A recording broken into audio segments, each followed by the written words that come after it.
My goal was to make first grade. Felt I was letting my dad down. He just loved my career. 17-year-old kid, probably ignoring it because didn't want to feel all the pain. I wasn't happy. The whole time I was kind of hiding all this stuff in the background. I lost my mother at 17 and I had this fixation in my mind that I couldn't have love in my life because if I did, it just created pain. I love things, they'll leave me, was what I finally realised my subconscious was telling me. People like to complicate things to avoid taking action. If you've never achieved much and you've got low self-confidence, don't set a massive lofty goal, set a simple goal. Everyone's life is dynamic and you can't assume that your problem's worse than anyone else's because everyone's experience of pain is relative. It's your problem, it's your pain. All you have is the responsibility to find a way out of it. I'd rather be blunt and save someone's life than pat them on the back into their grave. We can't glamorize unhealthy. I think people are kidding themselves. It's like fitness is the foundation of life. Do you feel like you did your best today? Before we jump into today's episode, I have a small favor to ask from you. 85% of listeners are actually not subscribed to the channel. I would love to get that to 50%. So can you do me a quick favor? If you've enjoyed any of the podcasts, any of the content that I've put out, please hit the subscribe button. It honestly helps me so much. It helps this channel in growing bigger. And as you've seen, as the channel grows, the guests grow as well, which means I can provide more value to you, the listener. Thank you and enjoy today's episode. TJ, welcome to the Better Project podcast. Thank you for making the trip out in the rain, man. It's a pleasure to have you here. Thank you, Nick. Pleasure to be here, mate. I want to ask, you messaged me to come on this podcast. Why? So I've been doing my own thing for quite some time in the fitness and personal development space. And it's been about 10 years now. And a lot of that time has been me working on, my own product or what I want to deliver to people, having massive success working with my members, work within that scope and also my team. But I felt like it's time to start branching out. It's always been me and the people at Transform 40, the people closest to me. But I want to start doing more podcasts and spreading the positive message I think has helped thousands that I've worked with already get out there more. It's the best way to get your message out. You have your own community, but going and putting your voice into other little communities as well has such a big impact on your personal brand and what you're doing too. I was doing a bit of research and you speak a lot on gratitude. And for me, gratitude is a big part of my life. And you say gratitude is your fuel. So where I kind of want to start, what are you grateful for today? What are 3 things you're grateful for? 3 things I'm grateful for. Number 1, family, like we talked about before. My partner just got married literally 2 weeks ago. So we got married in Bali over there. Thanks, mate. It was beautiful. It's perfect day. It exceeded expectations. Unlike a lot of weddings I hear from people, it's I wish this happened, I wish that happened. It was just perfect, the whole thing. So my partner and my son are just above everything else what I'm most grateful for. My health is enormous because without my health, I can't be doing anything else. I'd be letting my family down and everything down. And I'd have to say my people that I surround myself with, within my team and my community at Transform 40, I've got beautiful people in my life. Trent, what does the audience need to know about you, context about yourself, your life, to better understand the man that's sitting right in front of me today? Great question. I guess my backstory, because a lot of people see the polished version of me on social media and they see he's running a gym, fitness guy, lose weight, gain muscle, that type of thing. But I suppose to relate to people more is the backstory I went through with a lot of loss as a child and then a footy career and then travel and my aversion to love for a very long time that led me on this path of personal development to learn how I came out of what I came out of, to build better tools myself and then help people understand those tools.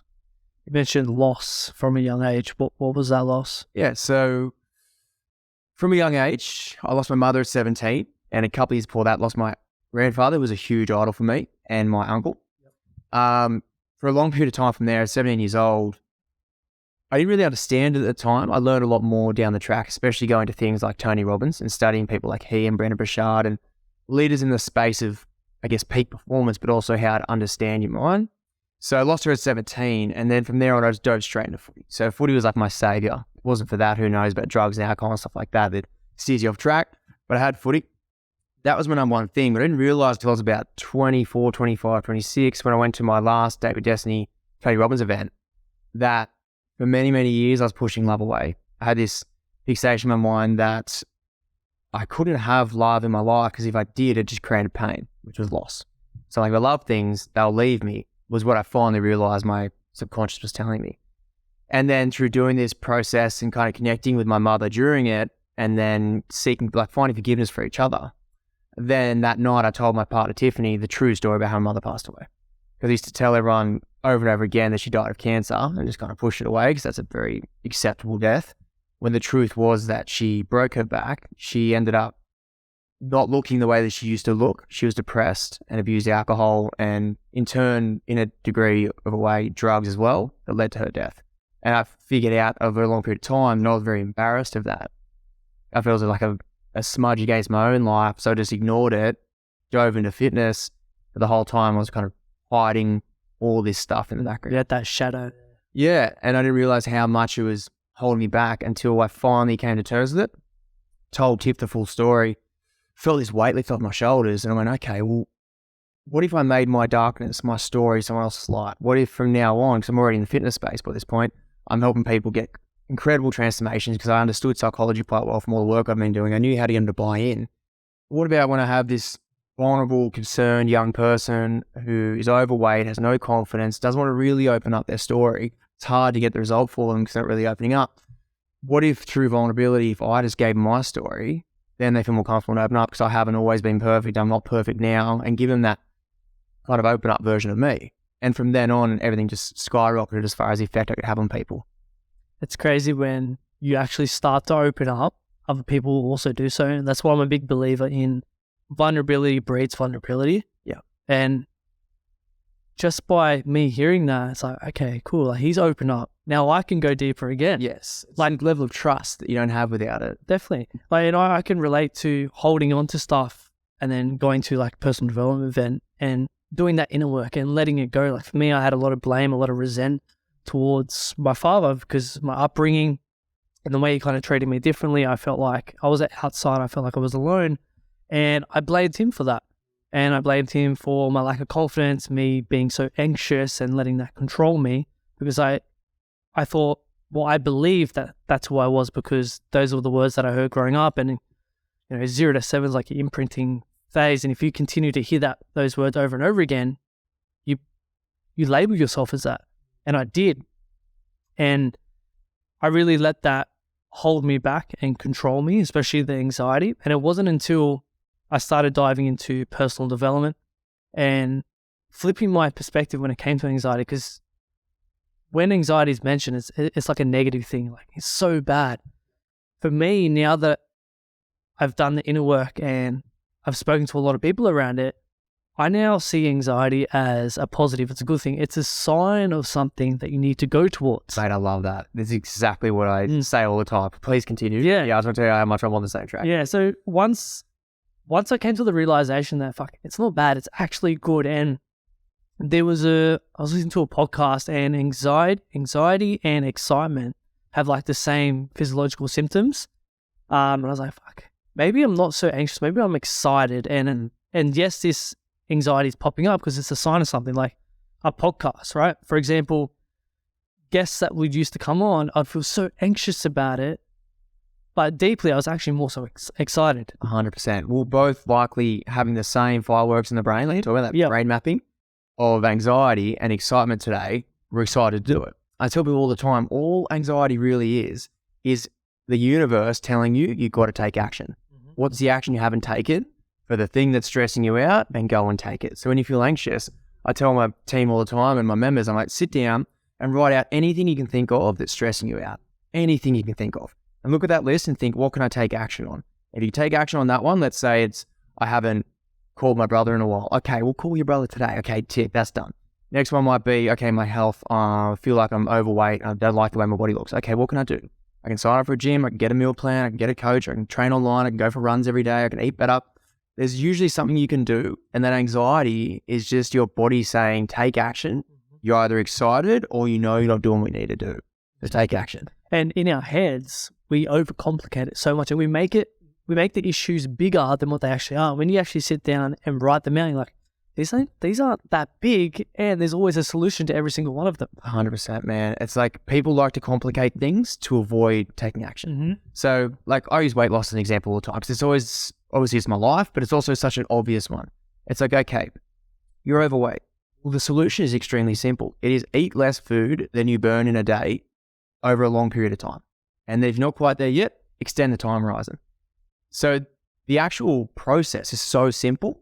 The challenging part is implementation, because most people struggle with accountability, which I understand. And emotions come in, and you've got reasons why you couldn't do things. But realistically, the process is simple. It's not a complicated process, but we complicate it in our minds. We do things for a couple of days, and we do something else for a couple of days, something else for a couple of days. We say nothing worked for me. Like most things in life, like we said before the podcast, most things in life, you'll achieve success if you just do it for long enough and has some level of consistency. And people will speak about lacking the confidence to do so. For me now, confidence isn't built by yelling affirmations and shit in the mirror. Like that plays a part. Confidence is built by doing the things that you say that you're going to do. It's about turning up every day. If you want to lose weight, okay, wake up, go to the gym, eat right. And over time, you're going to do that. Yet so many people, either one, they overcomplicate it in their head and it pushes it to the point where they're like, oh, it's too hard, I'm not going to do it. Or two, they do these 6-week challenges, like all these challenges, and they push their bodies to the limit.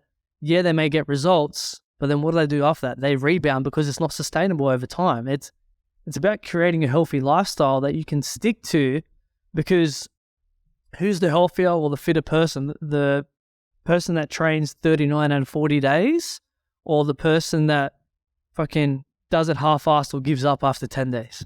Exactly, mate. And like you said at the start there, come back to that, keep your promises. Mm-hmm. That is what I tell people all the time, team. It's something I've built into my life. It's like, it's a written contract. If I say I'm going to do something the next day, I have to live up to that, no matter what it is. So I'll be training sometimes and I'll be like, all right, get on the bike, and I'm like, I'm going to finish off with some bike. And I'll go, I might do like 50 calories. I'm like, why did you think that? Now you have to do 50 calories. You know what I mean? Like as soon as it's said, it's in there, you got to do it. And by doing that, you build confidence because you go, okay, I can trust myself. If I say I'm going to do something, I know I'm going to show up and do it. And that's where confidence is derived from. It's not from affirmations that you never follow through on. It's from doing the things that you know you don't want to do in the moment, but you do them anyway. Mm-hmm. Cold shower is a good example. Like I've been doing that for like 6 years. And I love it's like, it's all the rage right now. I'm loving doing it for 6 years. And I swear to God, every day for 6 years, first thing in the morning, my brain has come up with like 5 reasons why today's the day I shouldn't do it. It's like you got a little tickle in your throat, you're a little bit sick, or you're a little bit off, or it's a Sunday, or maybe this and maybe that. And once I've done it, the benefits of cold shower, like yes, it's a dopamine spike, but there's this huge anecdotal boost of self-pride because you did this very difficult thing that you did not want to do. You got out of a cozy bed at 4 a.m., got in this freezing cold water in winter. On the back of that, you go, okay, I won that battle. Now for the rest of the day, I'm going to win the rest of the battles. When my brain says, instead of eating your healthy meal, eat Macca's. Instead of making those phone calls you know you have to make, watch Netflix. Winning those battles continually. Now, after years of doing it, it's just like an automatic. But I know people getting started, it's very, very difficult. It's like, we'll start with little wins. Set your bar low. You always get told, like, shoot for the star. It's like, if you've never achieved much and you've got low self-confidence, don't set a massive, lofty goal. Set a simple goal. This afternoon, I'm going to walk 5Ks. Or this afternoon, I'm going to read this book that I know that I want to learn about for 30 minutes. Set small runs on your ladder so you can go from the next step to the next step to the next step. You don't build confidence by going from here and running a marathon. You build confidence from going for a walk around the block, and then a long walk, and then a long walk. Then you jog some of that walk. Then you might jog the whole thing. Then you go for a longer jog, and a longer jog, and then you get to the marathon. That's it. But you don't just go straight to the top. People always think, like, set this huge goal. No, they're scary for most people. Set a simple goal. Say this week, I'm going to lose half a kilo. Don't worry about losing 10 kilos. Worry about this week, I'm going to lose half a kilo. Okay, to do that, day one, I'm going to stick to my meal plan. I'm going to train that day, drink enough water, don't drink alcohol, get enough sleep. You do those 5 things each day of the process, you'll get the long-term goal anyway. Definitely. Yeah. And I believe, yes, have a big goal, but so many people get so caught up in the big goal instead of reverse engineering it into multiple little goals. Big goal's scary. Yeah.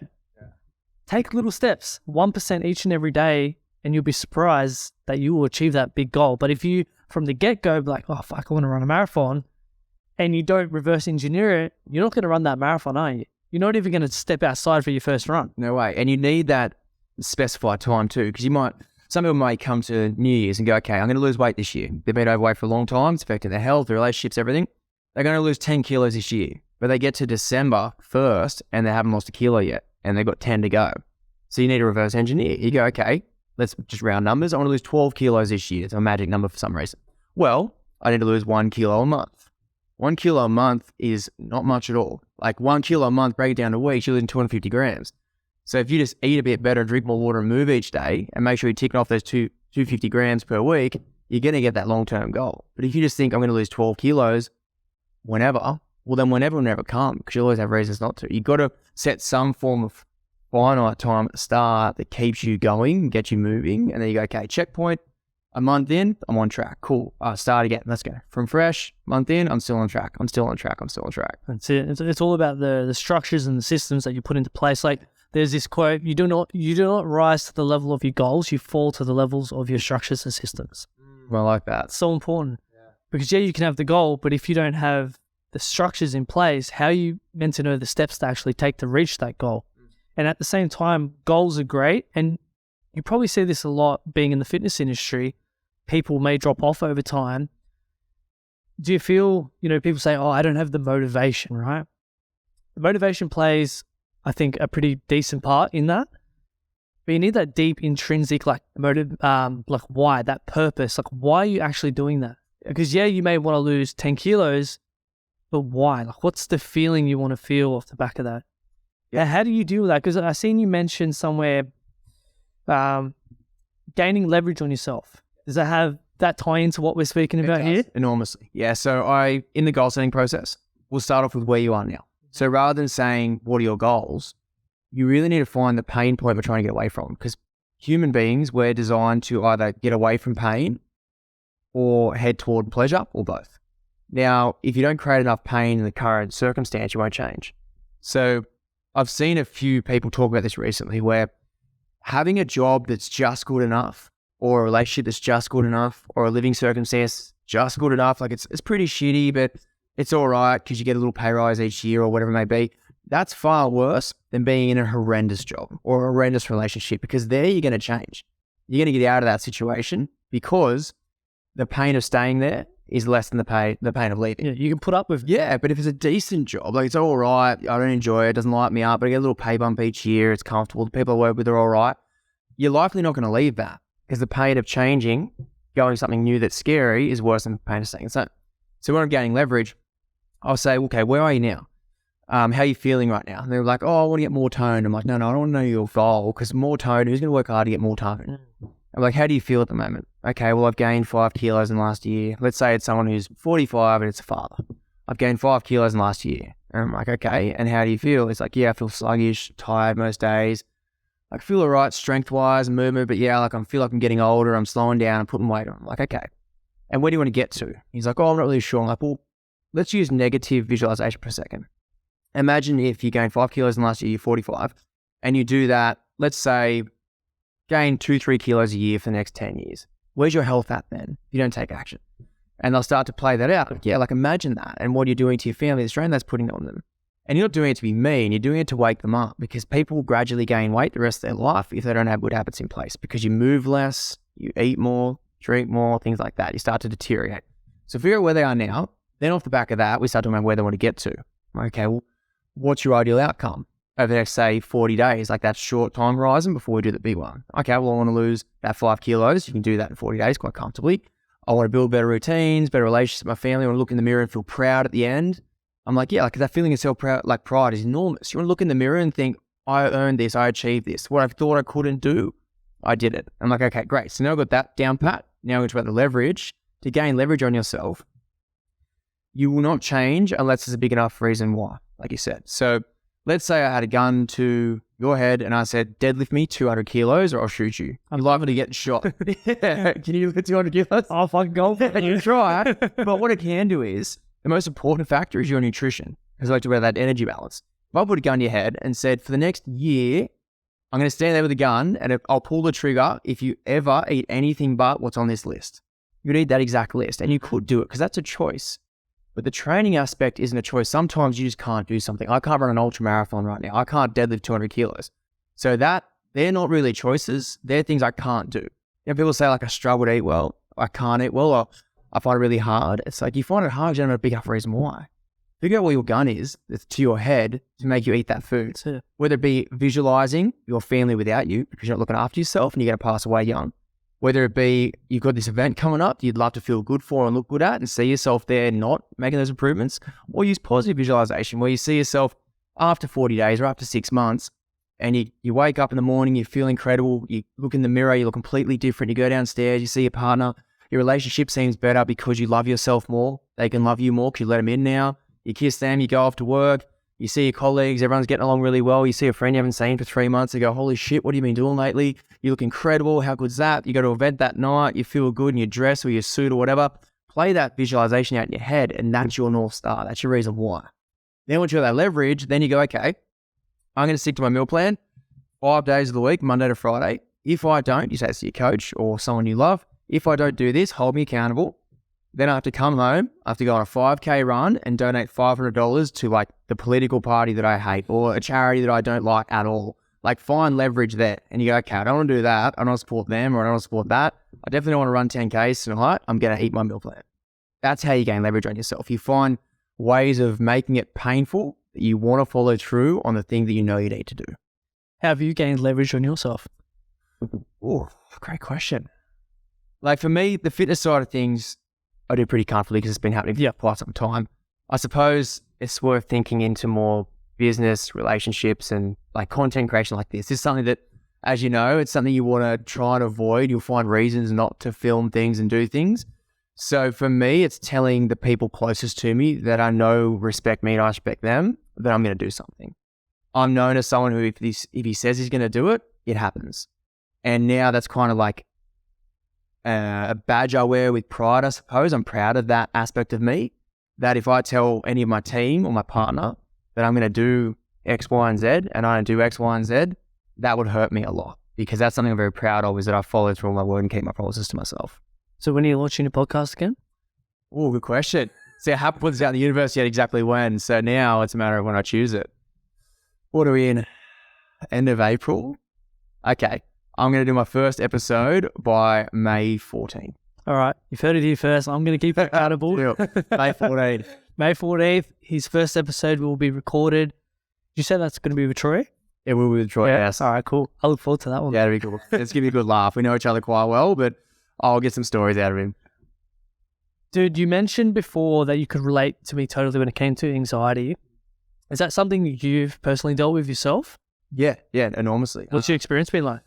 Yeah, so funnily enough, I never had it until after my sporting career. So I played rugby league and I ended up making first grade. I played one game of NRL. So I played Trent Barrett's last ever footy game. What happened after that? How come only one game? Well, we haven't really dove into this, have we? No. Good question. So I was obsessed with footy. My whole life was rugby union, and then I moved to rugby league when I was about 16. Played Harold Matts, SG Ball, 20s reserve grade, got player of the year there. Made first grade the last game of the year and replaced Anthony Tupou, who was out with a bad knee or shoulder. This is like 2010. What position? Is that wings? Second row. Anthony Tupou, yeah. He played for Australia and stuff. Yeah, so 13 years ago, I was an edge back row. Bit of centre, bit of 5'8", but I debuted edge back row. I was 91 kilos when I debuted. Marking Trent Waterhouse actually at a stadium. He was 112, but I was always like really fit and fast. I just tackled everything. Yeah. So I did that, and then the next year I was full-time squad. Yeah, okay. This was an interesting realization for me. So then all I wanted to do was make first grade. That was the goal I had in my head, and I had done it. And then the off season, I was a first grader. Living life, going out, partying, drinking, meeting girls, the whole shebang. And then it came around to preseason, and I was always a good trainer. So like Flano was saying, my manager, he'll probably play like 10, 12 games this year. He's looking really good. He's going to come into the team. I was kind of like Paul Gallen's understudy. Yeah. And then round one, Gal had a strained calf, but he was a bit on the fence. He might play, but I was 18th man to cover for him. And we're doing the warm-up in Canberra. And I'm like, I want to play. Yeah, I liked the idea of being a first grader, but I was falling out of love of footy and didn't want the responsibility of actually following through on that promise of being a first grader. So I was just kind of like, I think I enjoyed the title and I just enjoyed going out and meeting people and having fun too much that I wasn't mature enough to be an athlete. So I was kind of like bluffing my way through. and still playing okay footy because I was pretty decent, so I could get away with not playing my absolute best. I was 80th man a couple of times that year. Then I tore my PCL on my knee, which is like a 10-week recovery at worst. It's not like a season or career ending injury. But for me, that time when I was off, my mates were in Europe, traveling the world, middle of winter here, I'm ice on my knee. I had achieved my goal because I didn't move the goalpost further. My goal was to make first grade. So my reason why was kind of eroding. And I'm like, it's becoming a job more so than what I loved. A poor paying job when you're a fringe first grader at that point. How much were you on at that point? 13 years ago, I think my contract was like 30 grand for the whole year. Yeah. Wow. And there was like 5 grand bonuses for each first grade game you play, which is a big incentive. Mm-hmm. But yeah, 30K for the entire year back then. Now I think that position gets like 80. Yeah, inflation and stuff. But I realized that. And I'm like, I'm not loving this anymore. I'm doing it because I like being a footy player. I like the idea of it, but I want to travel the world. I knew that I always wanted to start a business. I was this kid who would drive through the city and look up at huge buildings and ask my mum, like, does somebody own that whole thing? And they employ people, and always like the idea of leading people in a good culture. Because back then, from what I understand, I've talked to a lot of players now, the culture's improved dramatically, but back then it was a pretty toxic, negative environment. Like the older guys didn't really look after the younger guys in my experience very much. It was more so like belittling and bullying. And I was around all that. I'm like, this isn't the kind of culture I want to be in long term, where now I hear it's a lot better. But yeah, I just fell out of love with it. I knew I could do other things. I suppose like Matthew McConaughey's quote, too many choices make the ruin of any man. So I knew I had other options. I knew that I could start business. And I always was interested in those types of things and could think okay, could think on my feet. So I was like, all right, I know I've got choices. I'll quit footy, travel, come back, see what I do. So I did that, traveled, came back, and then I played one year down the coast for Wests, the coal league comp. You got like, so down like Helensburgh. Oh, yep. Yeah, like the whole country league down there. So I played in that. Once again, got player of the year, won a trip to Vegas. Yeah. I cashed that in for my missus, and we ended up going to Hamilton Island for our first ever little holiday together. This was 10 or 11 years ago now. And made the country team. So within that country team, there's a bunch of ex-first graders. They grab all different countrysides from all over the country, choose the best 13, I suppose, they can find from that, and build a squad. And then we had like a few nights in the city, and then had a big tour of Africa, playing their national side in rugby league. Oh. And then that was my last ever game of rugby league, was playing the African national team. What was that decision like to, your dream was to play NRL. You got that. Then you went, traveled, you come back, you still playing top quality footy. What was it like to, I wouldn't say give up, but to stop playing? Like, was there an element of maybe guilt because people seen you as the rugby league player and maybe you felt you had to prove something to yourself, to other people? Like, what was that like? Yeah, I think there was a little bit of like, I felt I was letting my dad down. Yeah. Not that he ever pressured me in any way, but he just loved my career. I mean, like he just lived for it. He loved to see me play. He loved to talk to his mates about it and that kind of thing. So I think an element of that was like, I knew that he wouldn't have loved my decision. He never said he didn't love it. He never didn't support me, but he was just like, I knew he wouldn't have been stoked with it. And then I suppose as years went by, I thought, yeah, is it going to affect me in the long run? Am I going to regret giving up on something I was really good at a young age when you can't do it at an older age? Mm-hmm. You know what I mean? Like I'm at the point now, 34, where I'd like to be retiring right now. So it's like that ship has sailed. I'm okay with it. Like I've come to terms with it. I'm happy with it because my life is beautiful and there's no way anything would be in my life the way it is if I kept playing footy. And who knows if I just struggled with injury and stuff like that and never quite made it. And then now I'm this age, I've struggled for 12, 13 years, didn't prioritize business, didn't prioritize mentoring people, didn't prioritize learning personal development, didn't prioritize my own health, didn't prioritize meeting people. So yeah, like I'm happy with everything I did. I'm very content with it now, but it was a concern at the start. Like, will I regret this down the track?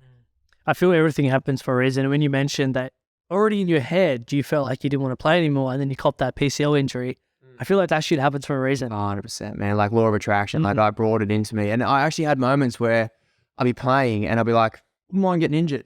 Like honestly having a few weeks off, which sounds ludicrous. Like people will be blown away by that. But I've said often, I've only been mature enough to be a full-time athlete, I reckon since I was about 28, 29. Yeah. When I finally was like, okay, now I could put that first and not all the other silly stuff you do in life as a young 20-year-old. So I have huge empathy and patience for athletes. Like, you see all the time, especially like Penrith is a good example, where there's young guys like Jerome Luai, all these guys coming to the team, and they're 20 years old at this point. They've grown up usually in low socioeconomic situations, come from nothing. You put $500,000 in their pocket, all this attention, they're 20 years old, playing a combat sport where you teach them to be risk takers and to be aggressive, and they go out and they do one little thing wrong, and we chastise them and we say, you're meant to be a mentor. Well, they're nice to be a mentor, they're nice to be an athlete. Yeah. They're 20 years old. You're the mentor for your children. Don't blame them. Like, don't come along and say, you're being a bad leader or a mentor for my child. No, you should be your child's hero. Like, I have a son now. And if he tells me that he wants to be like all these other people and not me, I'd be heartbroken. I want to be his hero. I want to be the example of what he thinks is a good man, not rely upon a 20-year-old footballer to be that for my son. That's a great point when you put it like that, because we do live in a society where it's so easy to blame other people. But yeah, as you said, like, I'm the same age as Jerome. I actually went to school with him. You throw these kids all this money and they're meant to be role models, but think back to when you were that age, and if you got that much money, what would you be doing? Exactly. Right. I hear all the time, like, there's this problem in the NRL, like there's a drinking problem or a gambling problem or a drug problem. Like, no, that's society. Mm-hmm. Society has all those problems. In that age bracket, percentage is huge. 80% of society in that age bracket are doing all those bad behaviours. Footy players, from my experience, are actually like church mice, compared to your common bloke kicking around the pubs and stuff on the weekends. Like, they don't get much freedom, so they have to sit in a box. They know the scrutiny that's on them. They know that everyone is looking to punish them. So they actually toe the line better than most, but they just make the media when they do the wrong thing. That's it, because they're on a pedestal. Yeah. When they do something small, it's made to be massive. That's it, man. Like, think about the general population, how many domestic violences, drug abuses, drug arrests, drunk drivers there are every single week. Tens of thousands. You don't hear about it because it's not news, but then if an athlete does it, it's front page news. And then every single footballer is that. Every single footballer is a drink driver or a drug abuser or a wife abuser. And it's like, no, it's a very small percentage. And I tell people all the time, some of the best people I've ever met in my life are footy players. Some of the worst people I've ever met in my life are footy players. Yeah. Same with firefighters, same with police, same with nurses, same with everybody. It's good and bad, and everything. You can't just throw a blanket over everyone. It's like the old debate where people say, like, Sydney and Melbourne, what do you think of Melbourne people? I get this asked all the time as I travel. What do you think of Melbourne people? I'm like, I haven't met all 5 million of them, so I can't really judge everyone. But I've met a couple of good ones, a couple of shit ones. It's like generalizations for like a large population is something that really frustrates me. I'm like, I'd rather just be curious and just meet people and judge them off their merit. Like, you've probably heard shit things about people from the Shire. I've probably heard shit things about Penrith people. Yeah. You know what I mean? Like, but you're a great guy. So you meet people and you judge them off your own merits and be curious that, hey, where someone lives or what they've been through or what they do for a job doesn't dictate who they are as a human. That's it. Don't judge a book by its cover or its postcode. That's it, mate. Yeah. I love that you've dove into your rugby story, because I can actually relate to that a lot. I was speaking to you before, like, I kind of stopped playing during COVID, but my dream was to play NRL. And it got to the point where, like, there was so much politics and I just started to lose the love for it. And I was like, I'm busting my ass. I'm getting, like, my body's sore as fuck. I've got to train all these times a week. And, like, yeah, I loved being physical. I loved playing the game. But in myself, I was realizing, like, there's so much more to life than rugby league. And for you, you know, you've experienced ages, business, travel, all that kind of stuff. And when how I came across that realization is, do you know a person called Isaac John? Yes. Yeah. So he runs YKTR, ex-professional rugby league player. Great player back. He's still. Yeah. So I follow him. He's actually been on the podcast and someone I really look up to. And listening to his journey and him saying, like, yeah, I was losing the love for it and going into business and realizing, like, rugby league's only like an East Coast of Australia thing. Step out of that, no one knows who the hell you are, and there's a massive world out there. And it really got me thinking, is like, why am I busting my ass for this? Like, yeah, even if I do make the NRL, like, who cares? Yeah. Like, yeah, it would be a mad achievement, and my mum would be super proud. Like your dad, like, my mum was my number one supporter. She would come to every single game and loved watching me, loved everything about it. And there was an element of me that felt a bit of guilt or shame when I stopped playing, because I felt like I let her down or made her upset, because that was a big part of her life, watching myself go through and play against the level that I was playing at.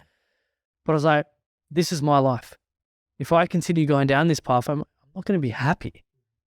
And ever since I made that decision to stop playing footy and to do the podcast, I've had so much more growth in myself. I've realized there's so many amazing people like yourself that I can connect with and meet. It's a massive personal development journey, and there's so much out there. And when you put it into perspective, sport, as I said, is only on the East Coast of Australia, but sport is only a small period of your life. What are you going to do after that? And so many professionals finish up their careers and they don't know what to do. They feel lost. Depression. And, Paul Green last year, took his own life. There was players, a couple of 20s players years ago that took their own life. Yeah. It happens each year. It's not really spoken about a lot. But it's also awesome to see players now like Kalen Pongers, Chad Townsend, all that. They're building businesses whilst they're playing.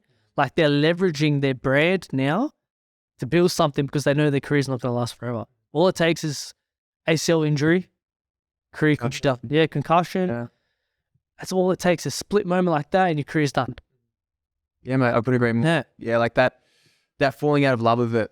Because back in the day when I played the younger grades, I was a guy who'd play lock back in the day, and I would just tackle everything that moved and do whatever I could because I was so desperate to win that game. Grand finals, I'd live or die to win them. Won a whole bunch as a kid because I was just so driven to win that game. Then I got to the point of it becoming a full-time job where I fell out of love with it. I didn't care about the win or loss anymore. I wasn't in it for the game anymore. When you see your 400 gamers like your Cameron Smiths, they truly love the sport and they love the competition they're in the whole way through. Cooper Cronks, all of them, the same deal. I'd lost that, so it became a job. So I was only doing it, like you said, to play first grade, to say I played first grade, to earn money. I'm like, there's got to be more to life than this. And so very similar experience, I suppose.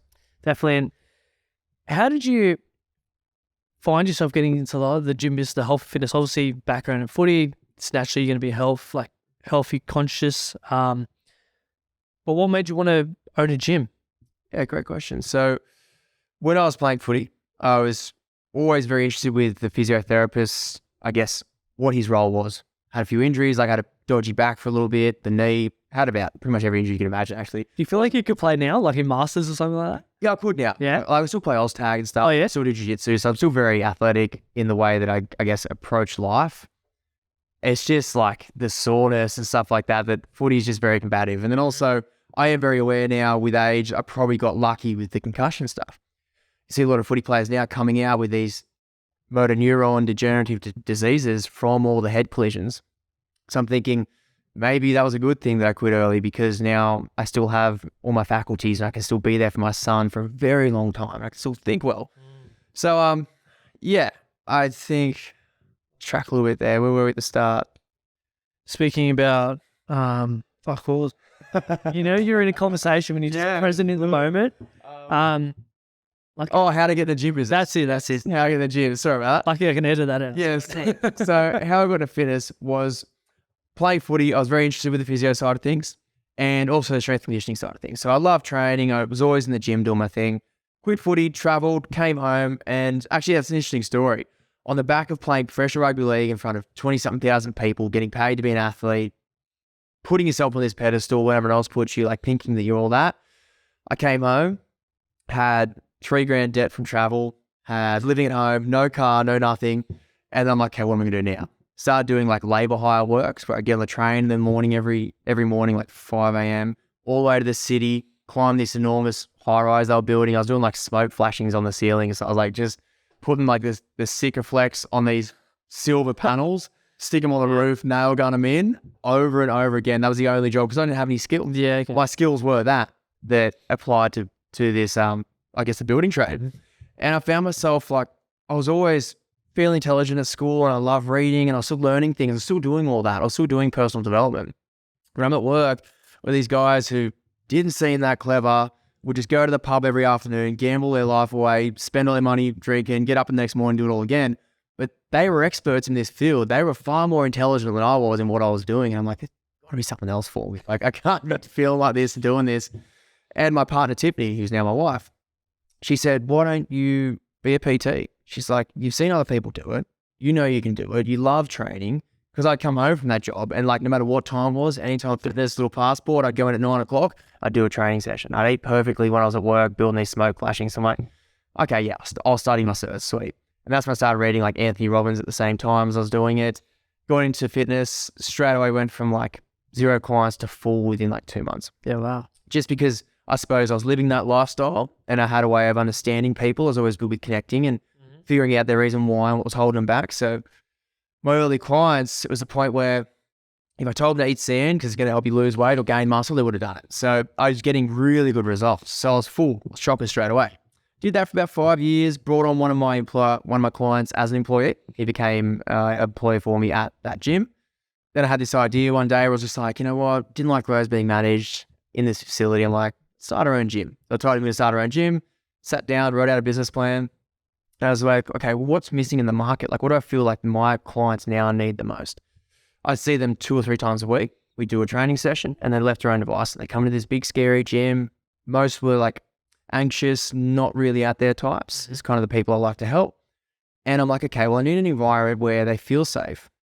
Beautiful community where they get their own coach who can guide them through personal training, but also we have unlimited classes. So in between those sessions, they've also got a class to come to where it's also coached with like-minded people in the group, and we can achieve personal training results in that group training atmosphere by giving them meal planning, by giving them accountability, and most importantly, the most unique thing we do now is mindset coaching. So I built this platform, much like the videos you'll see on Instagram and like these kind of conversations. It's structured over like an 8-week period where the first 8 weeks, I'll drip feed them content. So it'll kind of release each day, different videos around how to keep your promises, how you do anything is how you do everything, how to structure your week, how to make sure that you can stick to a program, how to make sure you can stick to a meal plan, how to stop being a victim and be a victor. All these little simple kind of, I guess, anecdotes and tricks and tips I picked up over the years that I've applied to my life, that I've seen success with, things like The Alchemist and books like that I've read over time that just applied all those things to my life. I'm like, okay, how can I make it easily digestible for this young demographic who may be overweight, may be scared to take a risk, may be scared of where to start, don't know where to train. Let's build that environment for those people. And that was about 5 years ago. And it's been up and down ever since, like learning to run a business. I went from sole trader to now like having 10 or 12 employees, 2 facilities, our first franchise gym. Like there's a lot going on and I'm literally learning every day. Like I remind myself every day how stupid I am still. There's so much to learn in the world of business and managing people and looking after people. And yeah, I just love the game at this point. Like I'm really enjoying learning more about how to run a business, and at the same time, business actually helps me. What are some of the lessons that you've learned from business along the way? People are hard. Like managing people is difficult. You need to manage everyone separately and different. So when I first got in, you're kind of like, all right, treat everyone like this. But then you learn different, I guess, personalities and traits and the way that people like to be managed, and some how they like to be encouraged, some how they like to be really pushed hard, some who just enjoy a lifestyle and that like being that busy isn't their goal. So learning managing people is something I'm still learning to this day. I've learned finance is something that's, like unfortunately you have to focus on it, that if you're not focused on it, it comes back to bite you in the butt. So learning, I guess, taxation systems, stuff like that's been interesting. Myself personally, the growth I've been through, really not being able to be selfish. That's been a really enjoyable growth. And then Parenthood's a whole other one. Oh, yeah. But so going from sole trader who like, I guess everything's about you just looking after those people, but it's still quite a selfish thing. And football's extremely selfish. As an athlete, all that matters is you and your preparation, how you played and your everything. And then going into a group class, community style gym where you get to just give to everyone else and you're in service. And I find the beauty of that is when it's all about you and you're having a bad time, it's hard to escape that. When it's all about serving people and I'll go into the gym in the morning and I had a rough night or I had like a rough morning or something's not quite where I want it to be. I don't feel that great right now.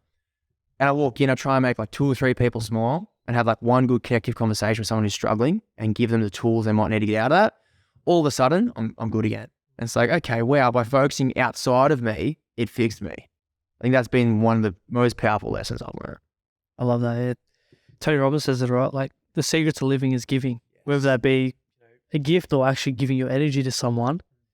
to the point where obviously you don't want them to zap all your energy, but by you just simple smile, that's a form of energy. You're getting that energy back, and it puts you in such a improved mindset for you to attack your day. I'm loving sitting here and listening to your journey. Like, how does this little kid that, lost their mum, were you homeless at one stage, you and your brother? Like, Yeah, they took the technically house? homeless. So I guess like you define homelessness by not having a home that you live in. Yeah. So we're literally like sleeping at friends' houses trying to make it happen. While my dad, we basically filed bankruptcy when my mother passed away. So we're in the house probably a month or two after she passed away. There's actually a thing called a sheriff who comes to your door. Yeah, wow. They're agents of the state, but they work for the bank at that point. Come knock on the door. The bank owns this property. Your fund on your payments, or you're bankrupt, whatever. Basically, we can give you like an hour to collect all your things and leave, and then we can organise time for you to come back and take some possessions, but the bank owns the house. So that'll happen within a very short amount of time. 17-year-old kid, probably ignoring it because didn't want to feel all the pain, so just blindsided left, right and centre. So then sleeping at friends' houses. Then my dad rented a property, which is hard to do when you're bankrupt. And we started piecing things back together from there. I was in SG all the time, so I had 1 week off where you did like a minute silence, that type of thing, which was really nice. And I was in the crowd and then played the next week. And I honestly just shut it all down, man. I just went, okay, I'm going to get back to footy and my friends and distract myself. And it was years where I was still processing it and getting through it. And it's only been like the last 5-6 years where I've really been okay with it all, and it's always shocking to think how long it sticks with you, those kind of traumas. And it's very much so relatable to the people listening. Like, people lose people within their lives. Stuff happens, banks take their house, people end homeless. Like, this shit happens to everyday people. It does. All the time. And by people you might look up to and people you might think are doing better than they are, or have always been good, had an easier go. Like, I probably present that kind of image on social media at times. People think I've always just been fit, healthy and happy. But there's definitely a long period of time there where I wasn't happy.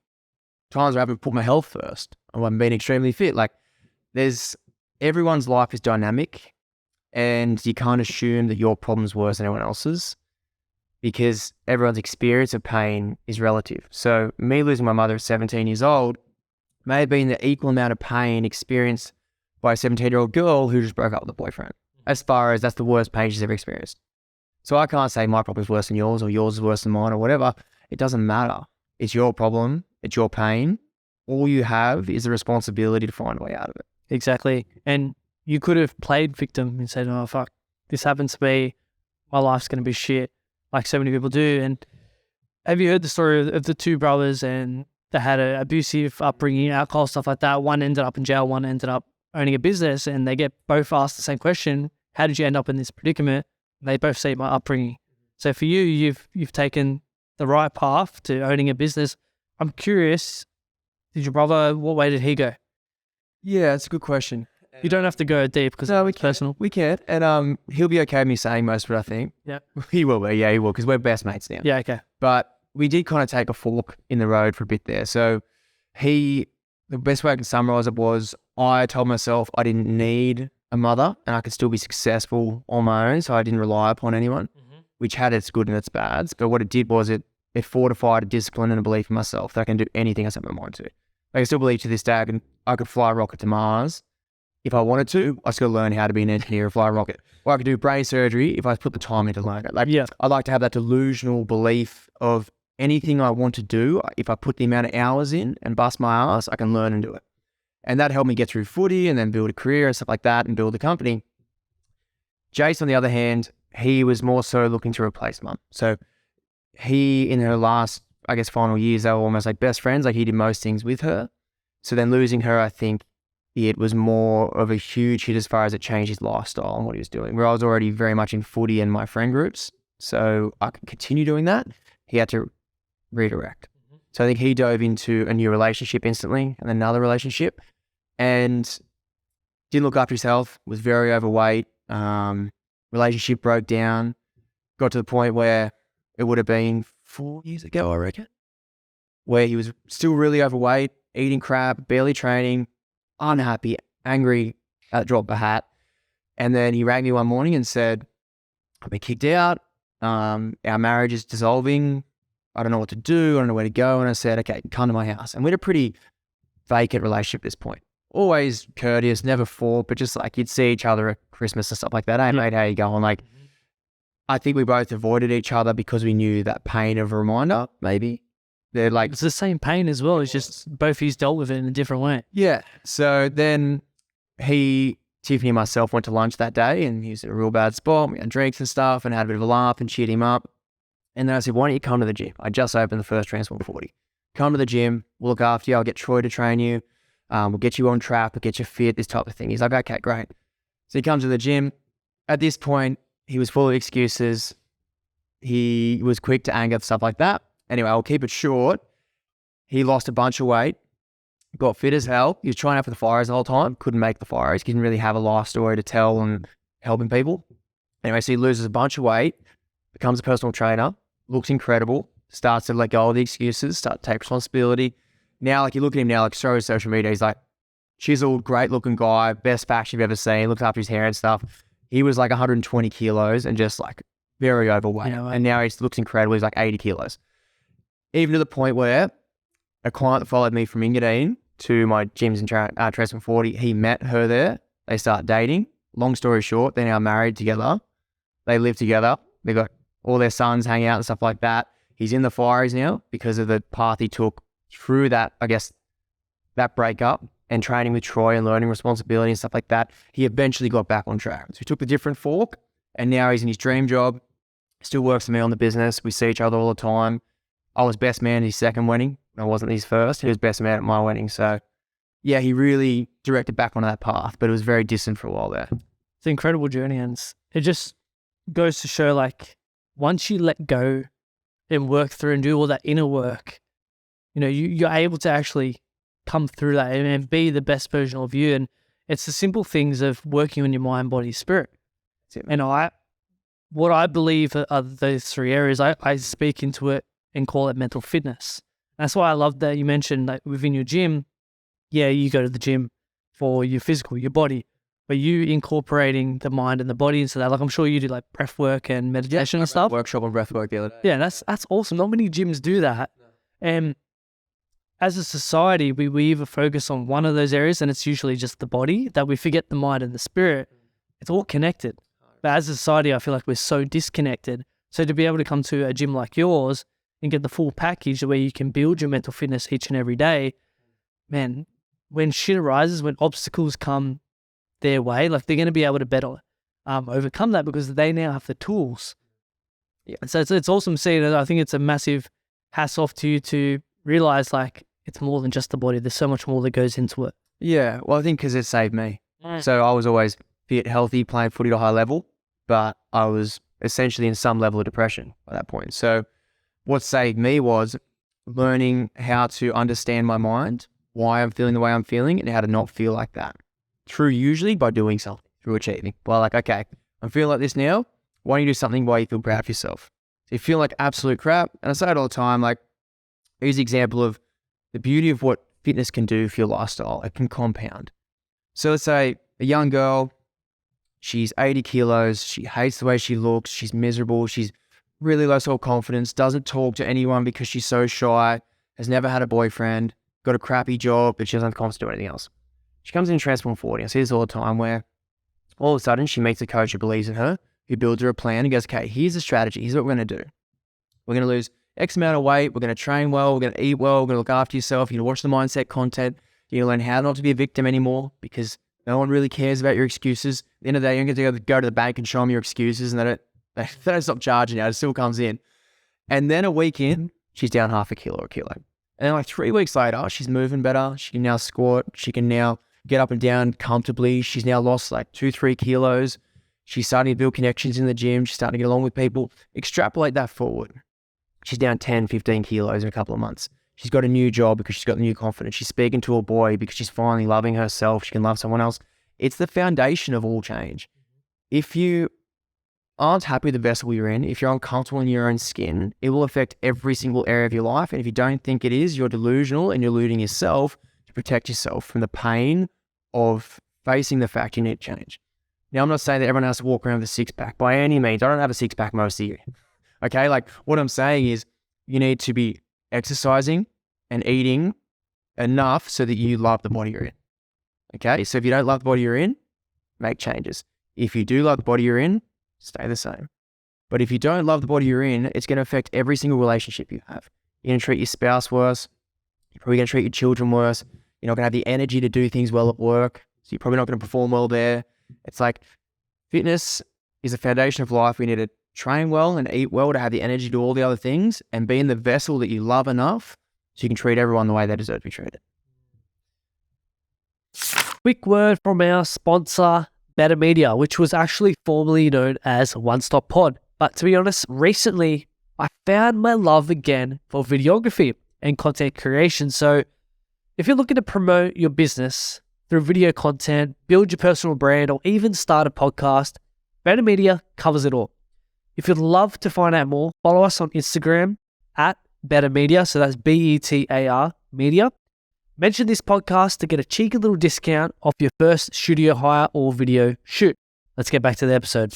I want to ask this, may people kind of get their hands up about it, but when it comes to health and fitness and social media, there's this area of it, and you speak about loving the body that you're in, right?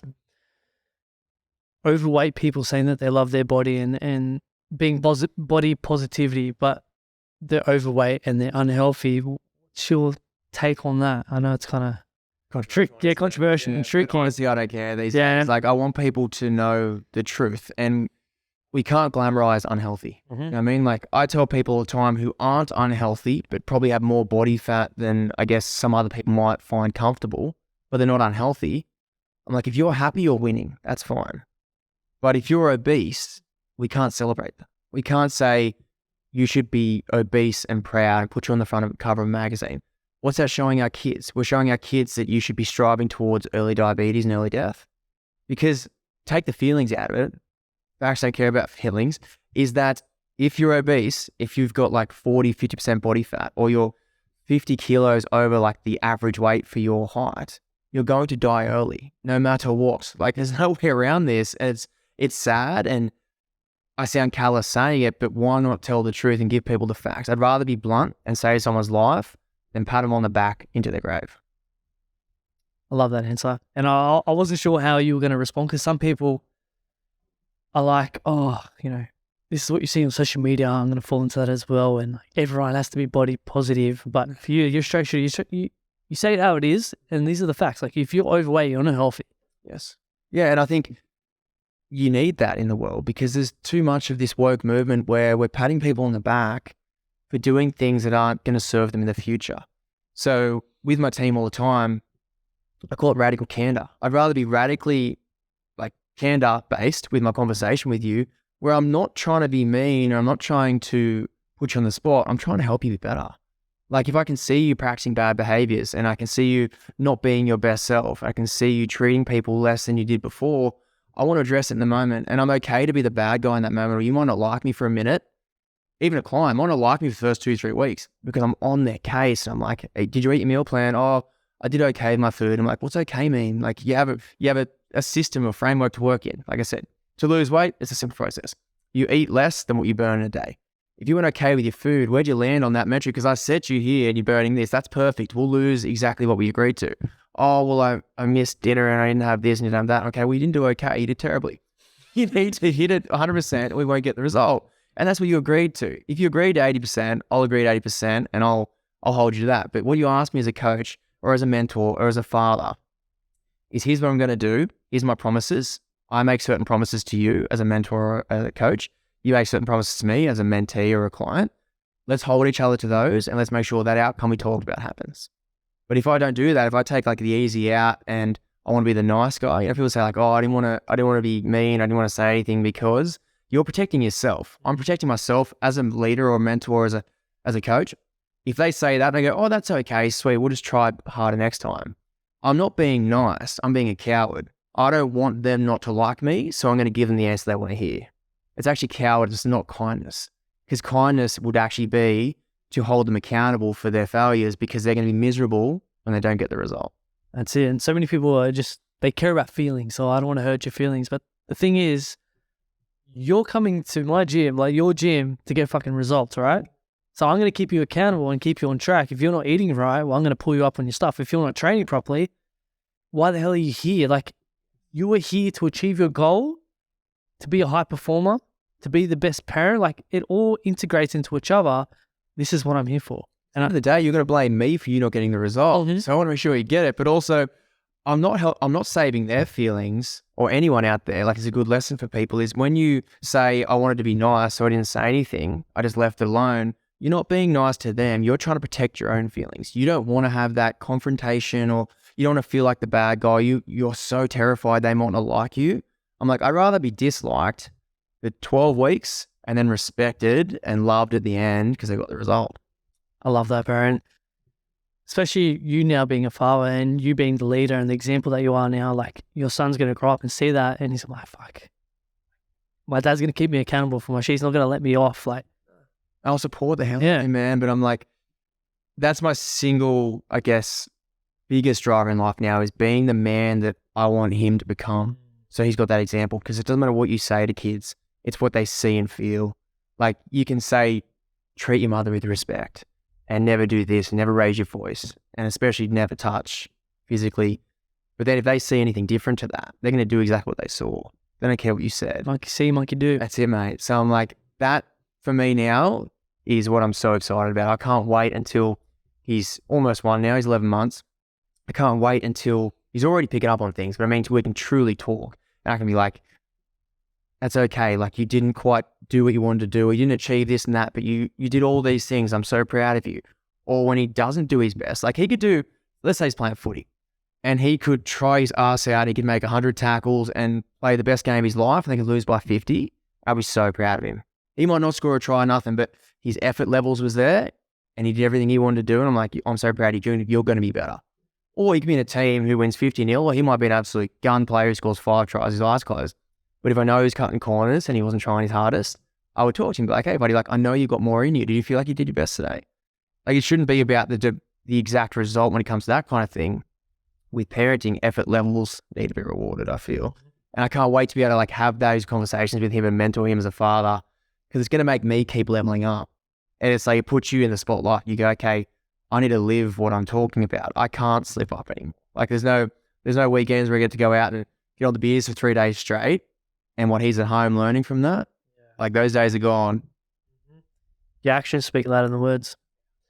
What's your take on like participation awards and shit? Because obviously when it goes into sport, you know, they give the participation stuff. What's your thoughts on that? I think there's a level for it, for sure. Yeah. Like, you want to reward behavior, like people taking a step, positivity. That's what I'm huge on. Like, and my gyms are huge on that. We're extremely inclusive. So participation awards are incredible. You just don't want to, at the same time, dilute the importance of winning or achieving the goal. You know what I mean? So, like, I'm so accepting and encouraging of everyone trying anything they want to try, and I love that. But you don't want to make it so that just because of that, we want to protect those people's feelings by not having a winner.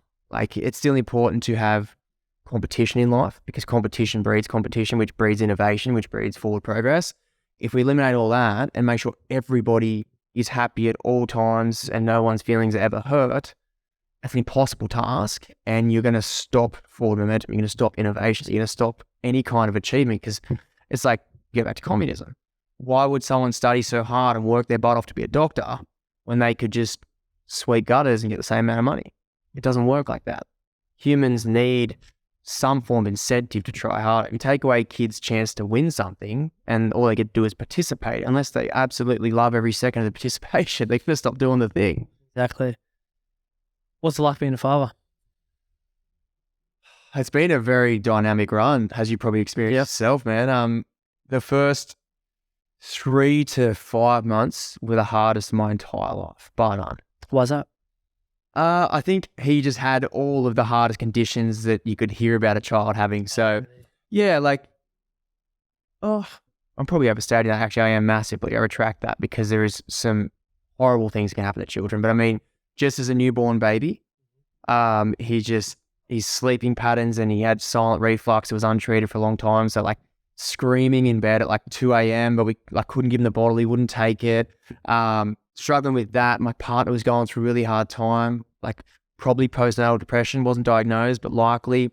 My business partner was away, so I was running 2 gyms at the same time on like 2 hours sleep, getting up at 4 a.m. But I'm up all night anyway, up from like 2 a.m. I was like, oh, I might as well just get up. So that first 3 to 5 months was brutal, like the hardest ever. And even moments where her and I have spoken about it, where we had dark moments, we both quietly ask yourself, like, did we make a mistake? Would we rush into this? Was this too soon? Tiff had a feeling of loss of identity because she's a new mum, and like her entire life became this baby. And she was a very social person, amazing career, loved going to the gym, all those things. All that was eliminated. It was just her with the baby, trying to keep a baby alive. Drives you crazy. It drives you crazy, man. So that was the toughest thing ever. But in saying that, the first day he was born and every day of that process was this burning like fire within me. That the moment I saw him, was like those old Twilight movies with the werewolves where you imprint on someone, was just like, I would die right now for this human who I just met, which is the most incredible, like powerful, life-changing feeling. And it's only gotten stronger. Like even since like now that we've gotten through all those hardships, every day is just a blessing now. Like he's such a great kid. He's so energetic. He's 11 months. He's climbing things, running around. He's like, he seems to be advanced in all the levels. And he's just beautiful, happy, smiley, laughy, obsessed with myself and his mum. And yeah, one thing that I'm super proud of was someone that we kind of like kicked around the same circles, warned me at the start, he won't care about you till he's like 2. He was like, he's just all about the mum. He won't care about the dad because he had kids of his own. And I remember saying that to Tiff, and I'm like, I feel like it's because of the way you show up as a father. And I'm going to test it. And yeah, like our bond is incredible. I make sure that I'm home every night to feed him, wash him, put him to bed with Tiff. Every weekend's devoted to our family time together. Barley was incredible together. And yeah, like I'm so proud of the bond I have with this baby, because I hear a lot of men when they don't have that, and I couldn't imagine it. And yeah, he's just the greatest thing in my life right now, man. That's hit me hard because me being a dad, like, you don't know true love until you hold your own flesh and blood. It's a whole different feeling. And unless you're a father, like you won't know what. I didn't know. Had no idea what to expect. I didn't know this kind of love was possible. Like you love your partner, obviously, so deeply and immensely. But I always explain to people that every relationship of love is conditional. Even right now, Tiffany and myself, we have the most beautiful relationship. We never fight. We disagree on things. We talk it through. We're very good with like emotional regulation, that type of thing. But it's still a conditional relationship. If I stop following through on all my promises and she starts following through on all of hers, if I start abusing my body with food, alcohol, whatever it may be, and I start getting really overweight, I start getting lazy, and I start getting abusive or yelling or whatever, I would expect her to leave me. That's a conditional relationship. That's what a partnership is. But my son, he killed my best friend, I would help him bury the body. And like it's unconditional. There's no conditions there. It's like, okay, whatever he does ever, I will just work through it with him. You know what I mean? Like it's the one relationship in life where there's truly no conditions.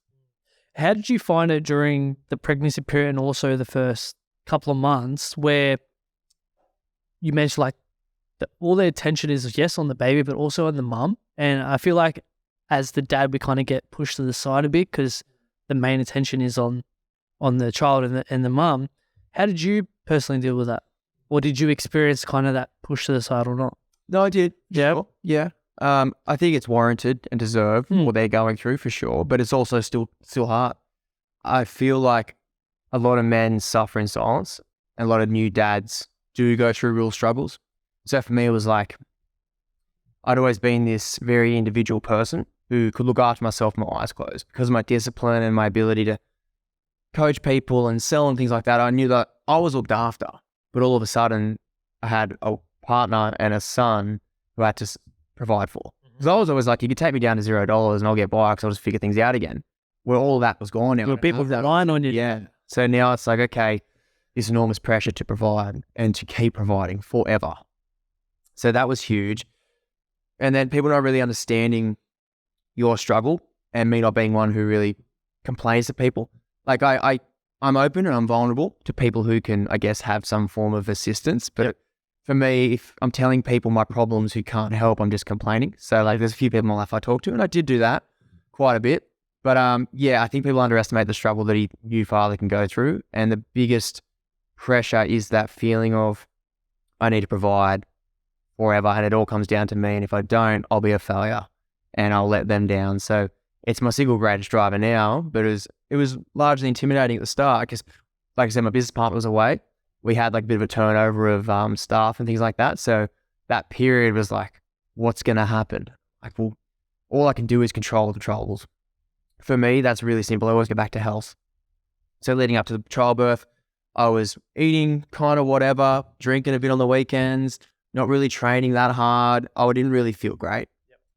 Because you're like, oh, I'm having a baby soon. We'll have 2 weeks off, look after baby, yeah.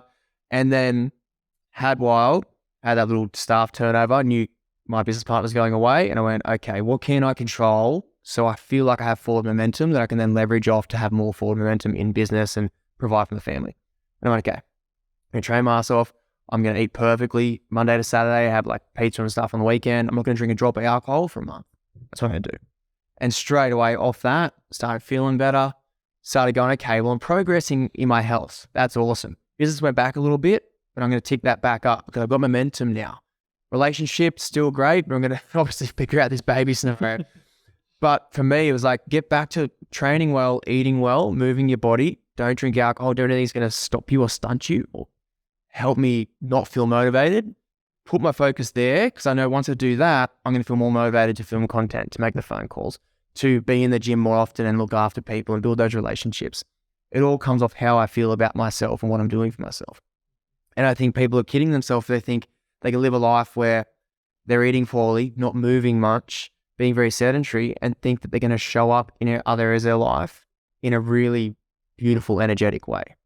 Can't, because you don't have the energy to do so. That's it. You got to turn up for yourself, and so that you can turn up for others. And you did that, and that's a big thing for me as well. Like, because I struggled in the beginning, and all the focus was on my partner and my daughter, and I feel like I had no one to really talk to because the men don't speak about this stuff. And you feel like a widger. Yeah. It's like, man, we have to provide, put food on the table, support your partner, because my partner, just like yours, took some time and kind of adjusting to it all. So that put pressure on our relationship, and like myself, I was like, fuck, what can I do? And it's just about turning up for yourself so then I could be able to better support them.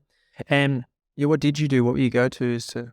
For me, just getting into nature as much as possible, just moving myself, like disconnecting to reconnect was so important for me. Making sure that I was training, trying to eat as best as possible. Like the simple things that we all speak about, like when you do them, they actually work. People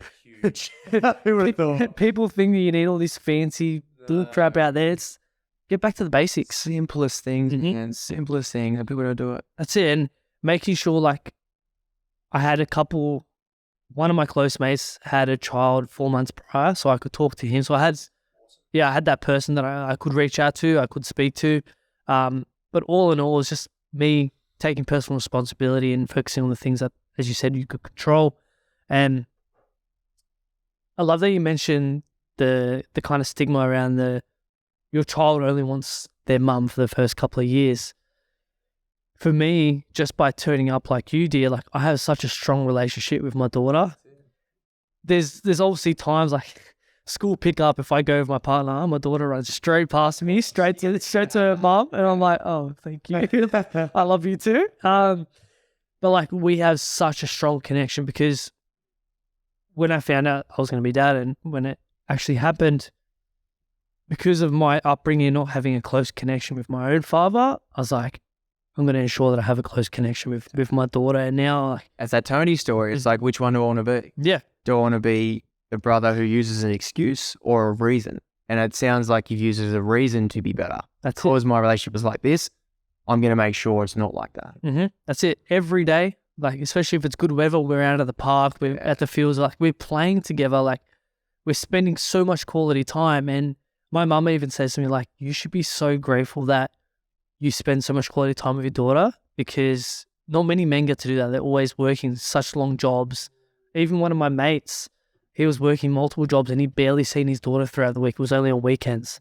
I'm like, yes, I am grateful, but I created this. I'm glad you made that correction. I was going to say that, man. I'm going to be like, you should feel proud as well as grateful. Yeah. Sure, but it's a choice because a lot of men can decide to be busy because it's easier than being at home. That's it. It's easier than showing up because, mate, it's chaos sometimes. It's a full-time job. Like, get the bub like sorted, get him fed. We've got 2 puppies, get into bed and stuff. It's easier to go, you know what? Oh, I'm busy tonight. Like, I've got to do all this extra work.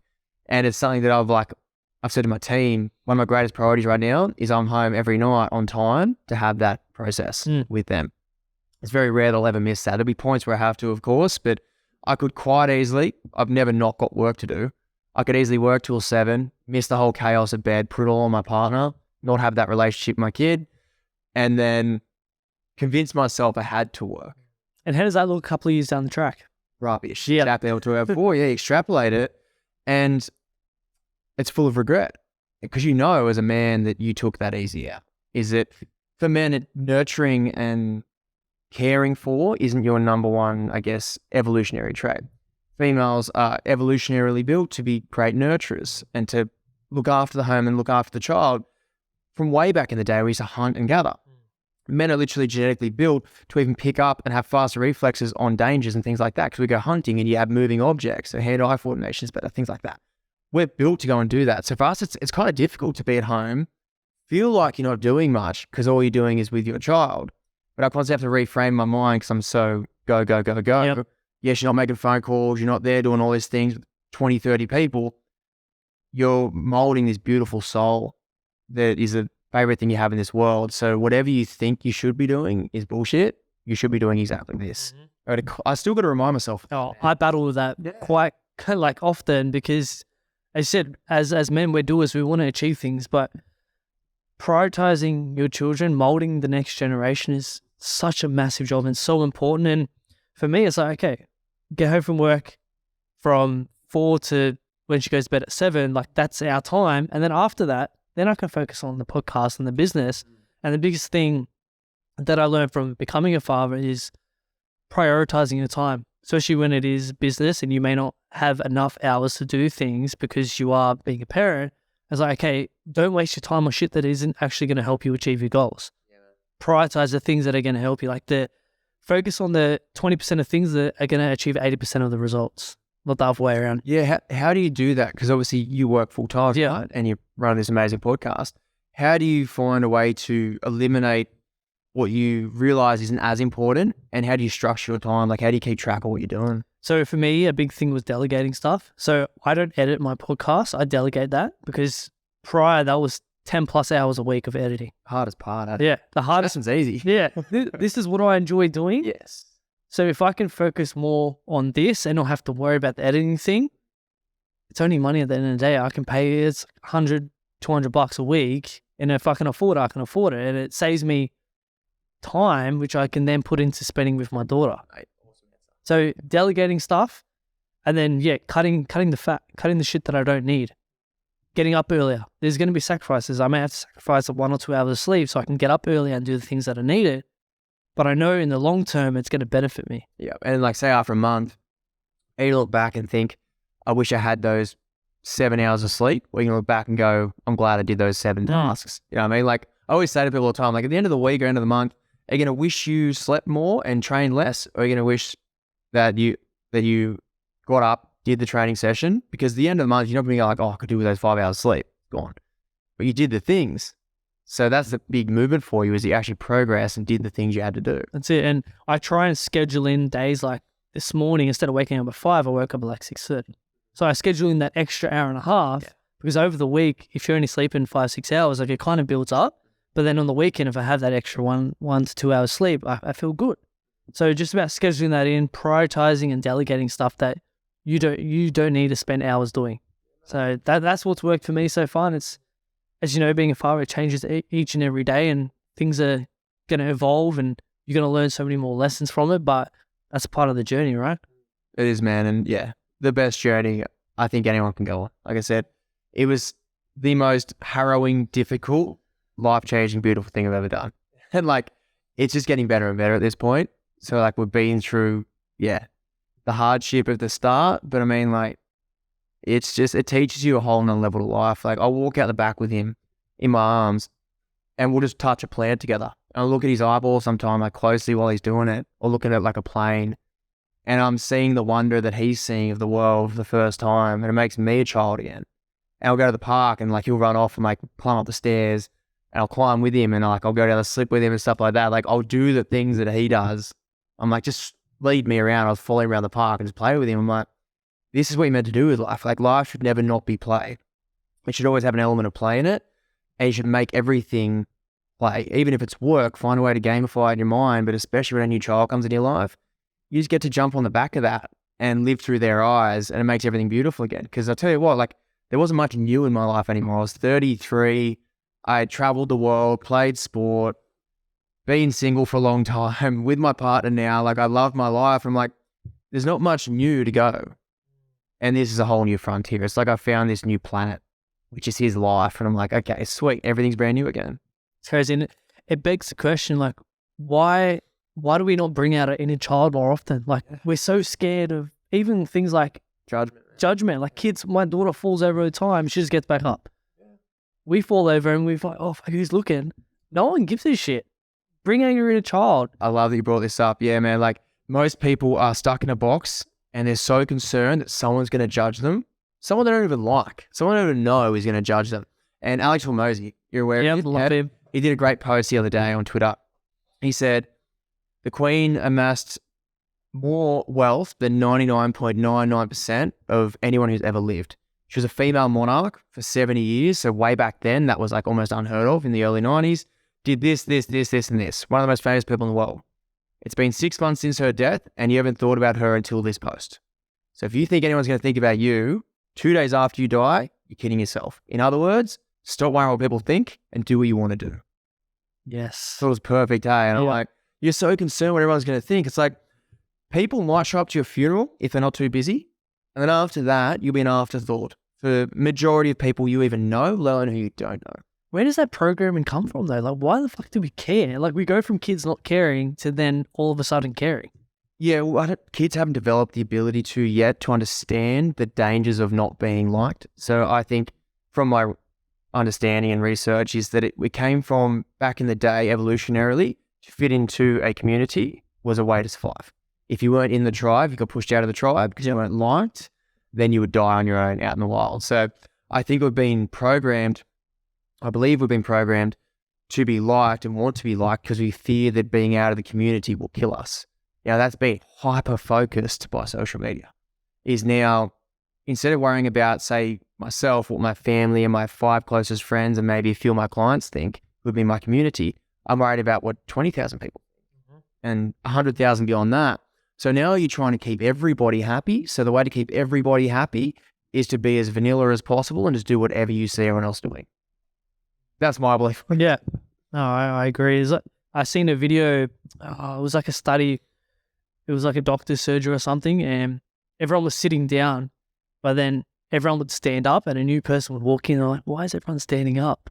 And then they would start standing up as well just to fit in. I was like, that is crazy how humans work like that. Like we will do things even though we feel like it's stupid, but we'll still do it to fit in. 100%, man. If you can break that paradigm, if you can realize that's what you're doing and you're autopiloted and you're programmed and you might not even like 90% of what you do, if you can just shift that, it's the most freeing feeling ever.